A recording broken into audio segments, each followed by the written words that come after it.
क्यों केवल यीशु ही मनुष्य की आत्मिक रोटी है? यीशु ने कहा कि मनुष्य की आत्मिक रोटी केवल वही है, जिसका अर्थ है कि मृत्यु के बाद केवल यीशु ही मनुष्य को स्वर्ग में अनंत काल का जीवन दे सकता है और कोई नहीं। जब हम लोगों को ये बात बताते हैं तो अन्य धर्मों के लोग हमसे नाराज हो जाते हैं, कुछ तो क्रोधित भी हो जाते हैं।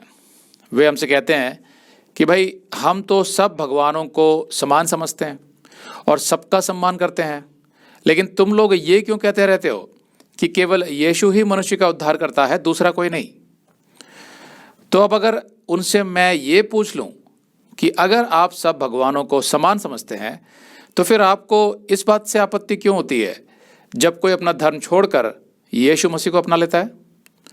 तो इस बात का कोई स्पष्ट जवाब नहीं होता उनके पास, जिसका मतलब है कि हम मसीही तो सीधे और स्पष्ट शब्दों में सबको बताते हैं कि बाइबल पर आधारित हमारे विश्वास के आधार पर केवल यीशु ही परमेश्वर है जो मनुष्य का सृष्टि करता है।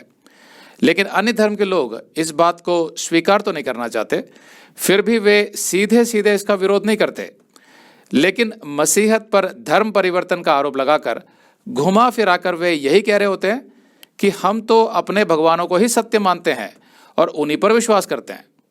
तो इसका अर्थ हुआ कि उनका ये कहना कि वे यीशु का भी सम्मान करते हैं और उसको भी अपने भगवानों के समान समझते हैं, ये केवल एक दिखावा है जिसमें कोई सत्य नहीं है। तो इस तरह के दिखावे से किसी का लाभ नहीं होता। सृष्टिकर्ता परमेश्वर जिसने सबकी रचना की है, उसके दृष्टिकोण से आप बीच में नहीं खड़े हो सकते। आपको पक्ष लेना ही होगा कि आप किस पर विश्वास करते हैं, क्योंकि मृत्यु के बाद आपका विश्वास ही आपके काम आएगा कि आपने सत्य को जाना कि नहीं। मिला जुला विश्वास आपके काम नहीं आएगा, क्योंकि मिला जुला विश्वास कोई विश्वास ही नहीं होता। वो सिर्फ एक समझौता होता है समाज में ऊपरी शांति बनाए रखने के लिए, लेकिन मृत्यु के बाद वो समझौता मनुष्य के काम नहीं आता। इसीलिए यह आवश्यक है कि मनुष्य अपने सृष्टिकर्ता परमेश्वर को खोजे और सत्य को जाने। यही कारण है कि एक मसीही मिले जुले मिथ्या विश्वास पर चलने के बजाय दृढ़ता और सत्य के साथ बिना कोई समझौता किए अपने विश्वास का प्रचार करता है, ताकि सुनने वाले को सत्य का ज्ञान हो और उसे लाभ पहुंचे, इस जीवन में भी और मृत्यु के बाद भी। यीशु भी यही किया करता था। वो मनुष्य को प्रसन्न करने के लिए मिले जुले विश्वास का प्रचार नहीं करता था, बल्कि सत्य का प्रचार करता था, जिसका धर्मगुरु विरोध करते थे। और इसीलिए अंततः उन्होंने यीशु को क्रॉस पर चढ़ा दिया, क्योंकि उनके अंदर सत्य नहीं था। पिछले अध्याय में जब यीशु ने लगभग 10,000 लोगों को भोजन कराने के बाद ये जाना कि लोग उसे अपना राजा बनाना चाहते हैं, तो वो उनसे दूर पहाड़ पर अकेला चला गया प्रार्थना करने के लिए। इस अध्याय में हम पढ़ेंगे कि यीशु ने स्पष्ट रूप से अपना परिचय दिया कि मनुष्य को आत्मिक जीवन और अनंत जीवन केवल वही दे सकता है और कोई नहीं। यूहन्ना 6:16। फिर जब संध्या हुई तो यीशु के चेले झील के किनारे गए और नाव पर चढ़कर झील के पार कफरनहूम को जाने लगे। उस समय अंधेरा हो गया था और यीशु अभी तक उनके पास नहीं आया था।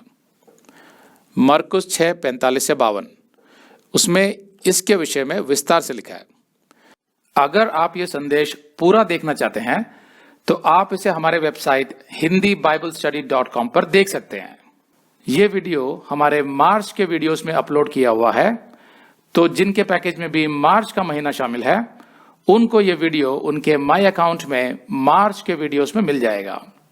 अगर आप हमारे वीडियो फोन पर देख रहे हैं तो अच्छी स्पीड के लिए कृपया गूगल क्रोम या मोजिला फायरफॉक्स ब्राउजर इस्तेमाल करें।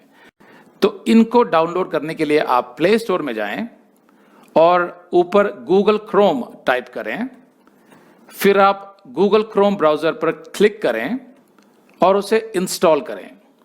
ये एकदम फ्री है। इसी तरह आप मोजिला फायरफॉक्स टाइप करें, फिर आप मोजिला फायरफॉक्स ब्राउजर पर क्लिक करें और उसे इंस्टॉल करें। यह भी एकदम फ्री है। इसके बाद आप गूगल क्रोम ब्राउजर को क्लिक करके उसे खोलें और उसमें hindiBiblestudy.com टाइप करें, मतलब पूरा hindiBiblestudy.com एक साथ बिना किसी गैप के, तब हमारा वेबसाइट गूगल क्रोम में खुल जाएगा और आपके वीडियोस अच्छे से चलेंगे। इसी तरह आप मोजिला फायरफॉक्स ब्राउजर भी क्लिक कर सकते हैं और उसमें भी बिना गैप के hindiBiblestudy.com टाइप कर सकते हैं। उसमें भी हमारे वीडियोस बिल्कुल आराम से चलेंगे।